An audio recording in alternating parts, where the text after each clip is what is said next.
Uruguay es país de origen, tránsito y destino de trata de personas. Con los movimientos en la región han aparecido casos ligados a la migración, tanto para la explotación sexual como laboral y captados sobre todo de forma online. Ahora bien, ¿cómo operan las redes de trata y cómo ha cambiado la tendencia en nuestro país?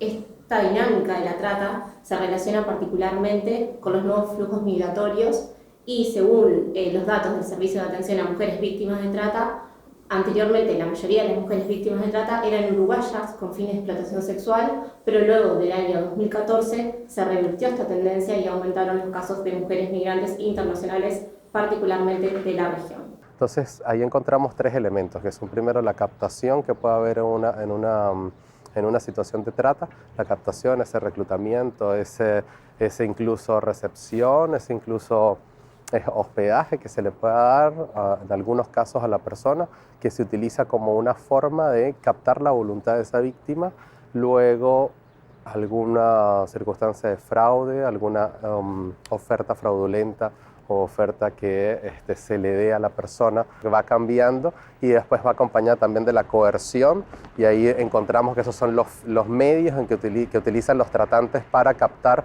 o mantener esa voluntad, para terminar de quebrantar la voluntad de esa víctima y que pueda acceder a todo lo que quieras, para que finalmente lleguemos al tercer elemento, que es el de la explotación per se, la explotación en fin, que bueno, que se incluyen dos grandes tipos de explotaciones, que es la explotación laboral y la explotación sexual. Sin embargo, existen otros tipos de explotaciones que se dan, como el matrimonio forzado, como la mendicidad forzada, que también la mendicidad se da a muchos niños, niñas, adolescentes. Bueno, el método más usado en Uruguay es el engaño y en los últimos años aumentó mucho el reclutamiento online. Esto también se debe a la pandemia COVID-19, donde los tratantes usaron los espacios virtuales, sobre todo las redes sociales, a través de ofertas engañosas, donde reclutan a las víctimas con ofertas laborales, por ejemplo, que prometen unos buenos salarios, unas buenas condiciones laborales, que luego no es una oferta de trabajo, sino que nosotros decimos que es trata.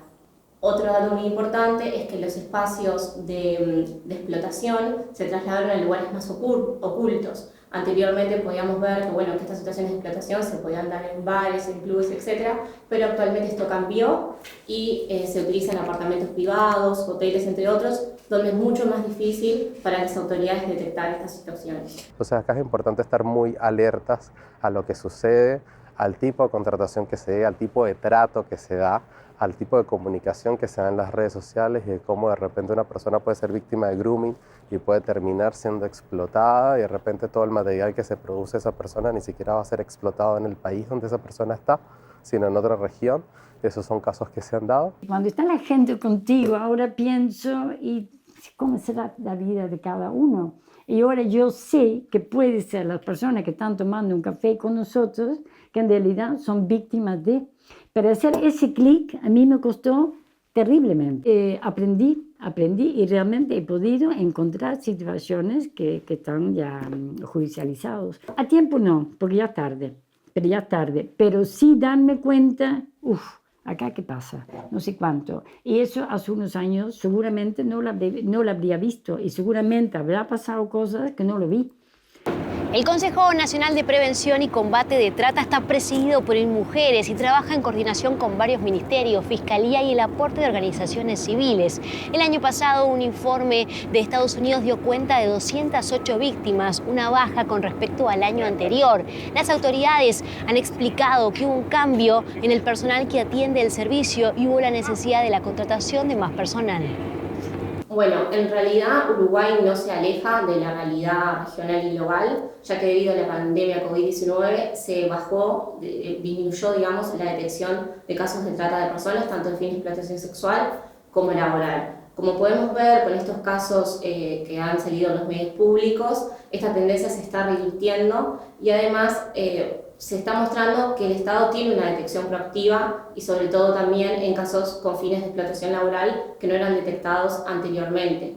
Yo creo que este nuevo escenario planteó una respuesta coordinada y también articulada institucionalmente con la Fiscalía General de la Nación, el Ministerio de Desarrollo Social y la OIM para brindar una reparación y una protección a las víctimas para que vuelvan a poder acceder a todos sus derechos de forma digna. Existe un plan nacional de integración de migrantes y de personas refugiadas en el Uruguay, pero necesitamos uno específico de víctimas de trata y qué hacer con estas necesidades diferenciadas que tienen las víctimas de trata. Hay que mejorar el presupuesto de las instituciones públicas en el tema de trata, en el tema de mujeres y tema de fiscalía precisan más presupuesto para atender este delito que es terrible, que es una de las peores violaciones de derechos humanos, porque estamos hablando de personas que son privadas de su libertad de movimiento, que son prácticamente esclavizadas, que en muchos países la toman como esclavitud moderna. Por lo menos yo creo que en Uruguay somos ya mucho más personas que tenemos los oídos abiertos y los ojos también, y eso me parece muy importante. Que la trata de personas no es un hecho aislado, sino que cualquier persona puede ser víctima de trata sin importar su edad, género o raza. Porque muchas veces se tiene el concepto de que es solo con fines de explotación sexual y que, bueno, que muchas mujeres y niñas son víctimas, pero en los últimos años ha habido un incremento de varones víctimas de trata, tanto adultos como adolescentes y niños, a medida que se detectan más casos y nuevas formas de explotación. Hemos conseguido personas que tienen meses, incluso años en Uruguay y no conocen el Río de la Plata, no conocen la Rambla, porque bueno, fueron sometidas a un aislamiento entre las situaciones de trata. Increíbles, muy deshumanizantes, muy degradantes. Entonces es darle un nuevo rostro al Uruguay que los tuvo como residentes y que no pudieron disfrutarlo, no pudieron conocerlo, no pudieron saber qué era, ¿no? Entonces en eso es lo que nos basamos desde un punto bastante humanista y centrado en la víctima, en darles otro vuelco y darles otra realidad del país.